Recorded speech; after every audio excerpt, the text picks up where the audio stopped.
Vous avez confié que vous êtes déjà venue comme spectatrice. Quel souvenir, quel spectacle vous gardez en mémoire? Je garde un souvenir d'avoir vu ici Le mari, la femme et l'amant, une pièce de Sacha Guitry que jouaient ma mère et mon beau-père, et j'étais venue le voir, j'étais assez jeune et ça m'avait fait complètement rêver. Voilà, c'est à partir de là que j'ai eu un coup de cœur pour le festival et après je suis retournée. Vous avez vu les premières estimations? Oui, alors, je vous propose que nous ne parlions pas de politique. La France ne parle que de ça depuis des mois, on en a au moins pour encore 2 semaines. Ça vous amuserait pas de parler d'autre chose pendant 1 heure?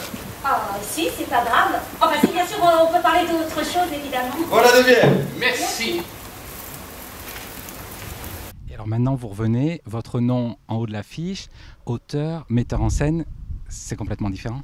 Ah, c'est complètement différent, mais du coup, c'est quelque chose de... Parce que, par exemple, le Festival d'Avignon que j'ai beaucoup fait en tant que auteur, metteur en scène, j'ai aucun souvenir d'enfance vraiment là-bas. Et là, revenir dans un endroit qui fait écho à l'enfance, c'est particulier, ça. C'est un mélange de vacances et de travail qui est très agréable et qui est très gai, qui est la fête du théâtre, qui fait partie des moments qui m'ont donné envie de faire ce métier, je pense. Donc, tu es athée? Pire que ça. Et toi? Catholique? Ah oui, non mais attention, pas catho, catholique. Et c'est quoi la différence? Ah ben les cathos sont coincés, mal habillés, alors que les catholiques sont des gens ouverts et raffinés. Alors là, vous êtes avec une pièce, un thème politique. Pourquoi ce choix?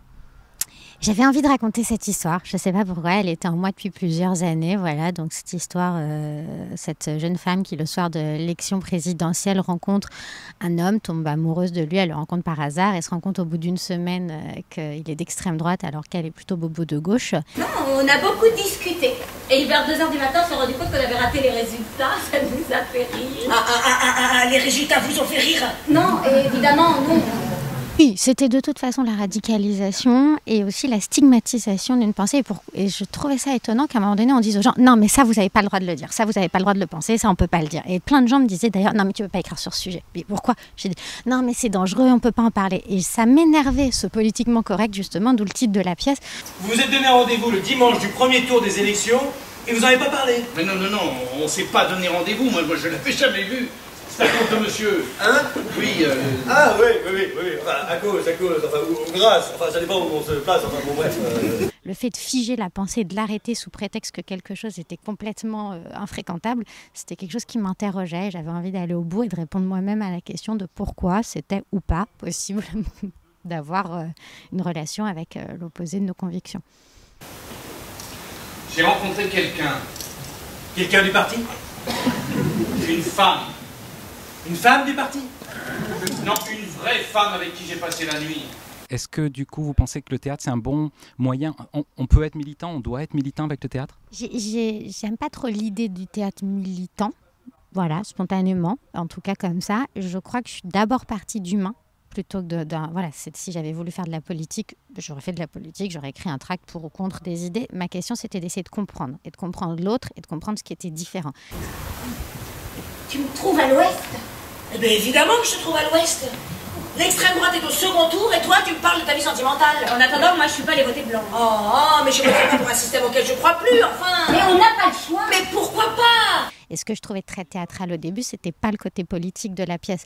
C'était vraiment de se dire cette situation complètement, voilà, qui est très, très romanesque, de dire je suis Roméo et Juliette en fait, je suis folle amoureuse de quelqu'un et en fait c'est impossible, ce n'est pas possible. Je pense que c'est impossible. C'était le côté très humain, compliqué, absurde, contradictoire qui me plaisait. Non, je suis méfiante.